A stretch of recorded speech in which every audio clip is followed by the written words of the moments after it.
रजब भट्ट कराची की अदालत में सिटी कोर्ट में पेश हुए और वकला की जानिब से उन पर तशद्दुद किया गया। इस पूरे वाक़ये की तफसील आपको बताता हूँ क्योंकि मैं खुद भी वहाँ मौजूद था जब सुबह रजब भट्ट के वकील मियाँ अली इशफाक 9 बजे के करीब जो है वो कराची सिटी कोर्ट आते हैं।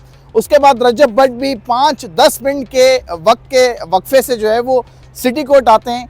इतने में जो रजब भट्ट साहब के वकील थे मियाँ अली इशफाक साहब और दूसरे जो वकला थे कराची सिटी कोर्ट में, उनके दरमियान बहस व मुबाहिसा शुरू हो जाता है। रजब भट्ट को लेकर अचानक से जो है वो धक्कम पेल शुरू हो जाती है।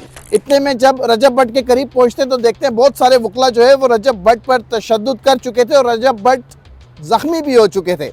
तो वहाँ पर बहस व मुबाहिसा और लड़ाई बढ़ती जा रही थी। मियाँ अली इशफाक और दूसरे वकला में भी बहस व मुबाहिसा चल रहा था, एक दूसरे को कन्विंस करने की कोशिश की जा रही थी।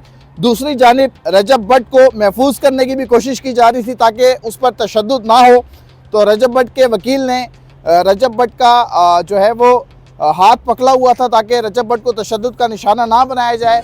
वकला जो है वो जो कह रहे थे, इसरार कर रहे थे, बज़िद थे कि रजब भट्ट को जो है वो कराची बार लेकर जाया जाए। जो कि रजब भट्ट के वकील हैं मियाँ अली इशफाक, वो इस बात पर जो है वो उनसे उनको कन्विंस करने की कोशिश कर रहे थे कि मैं जो है वो रजब भट्ट का वकील हूँ, अगर आपको रजब भट्ट से कोई मसला है तो बेशक आप पर्चा करवाएं, जो कानूनी तकाज़े हैं उन कानूनी तकाज़ों को पूरा करें।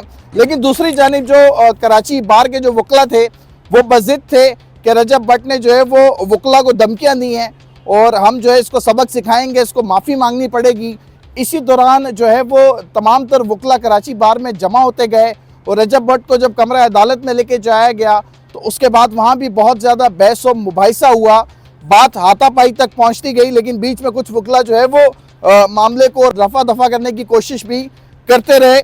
लेकिन जब मामला शिद्दत इख्तियार कर गया तो कोर्ट रूम से रजब भट्ट चूँकि अबूरी ज़मानत पर थे, आज उनकी हायरिंग थी 29 दिसंबर, तो रजब भट्ट को जो है वो उनकी 13 जनवरी तक जो है वो अबूरी ज़मानत में तोसी की गई। इसी तरह धक्कम पेल होते होते, बहस व मुबाहिसा होते होते, इवन के वहाँ पर एक दूसरे को जो है वो गालियाँ तक जो है वो दी गई, नाजेबा अल्फाज जो है वो इस्तेमाल हुए क्योंकि एक लड़ाई झगड़े का माहौल था। पूरा सिटी कोर्ट के जितने भी वकला थे सब जमा हो गए थे, कुछ पता नहीं चल रहा था कौन किसके साथ है, कौन किसके ख़िलाफ़ है। एक अजीब सी सूरत हाल बन चुकी थी, एक बेयकीनी की कैफियत थी। लेकिन उसके बावजूद एक मॉब जो है, एक रश वकला का जो है वो फिर रजब भट्ट को नीचे कोर्ट से बाहर की तरफ जो है वो मियाँ अली इशफाक भी रजब भट्ट को बचाते हुए बाहर लेके जा रहे थे। इस दौरान वहाँ पर मुझ समेत बहुत सारे लोग ये इसरार करते रहे कि वकला आपस में ना लड़ें, अगर वकला आपस में लड़ेंगे तो वकला की बदनामी है पूरे पाकिस्तान में। लेकिन फिर जैसे ही अदालत के अहाते में बाहर की तरफ आए रजब भट्ट और दीगर वकला, तो फिर जो बाकी वकला थे कराची बार के, उन्होंने वीडियोस बनाना शुरू की क्योंकि रजब भट्ट के कपड़े, टी शर्ट फटी हुई थी, उन पर तशद्दुद किया हुआ था। वकला बज़िद थे कि ये देखें ये इसका हाल है, इन्होंने वकला को धमकियाँ दी हैं, तो हमने इसकी कराची में मेहमान नवाजी कर दी है।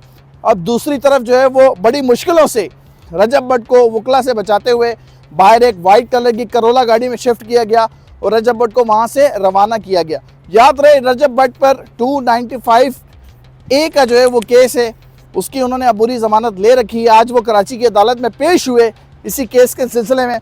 लेकिन 9 बजे के करीब कोर्ट में आज स्ट्राइक थी, हालांकि वकला बहुत कम तादाद में मौजूद थे, स्ट्राइक थी, लेकिन ये मामला लड़ाई की तरफ चला गया, ये मामला शिद्दत इख्तियार कर गया। और अब इसके बाद का लाए अमल क्या होगा, अब आगे क्या होगा, रजब भट्ट की तरफ से क्या कार्रवाई की जाएगी, किसको नामजद किया जाएगा, नहीं किया जाएगा, इस हवाले से अभी कोई भी सूरत हाल वाज़े नहीं है। तो अब तक की जो रजब भट्ट पर कराची में जो वकला की जानिब से हमला हुआ है जिसमें वो ज़ख्मी हुए हैं, सूरत हाल थी। मज़ीद क्या अपडेट होंगी इससे भी आपको आगाह करेंगे। बहुत शुक्रिया।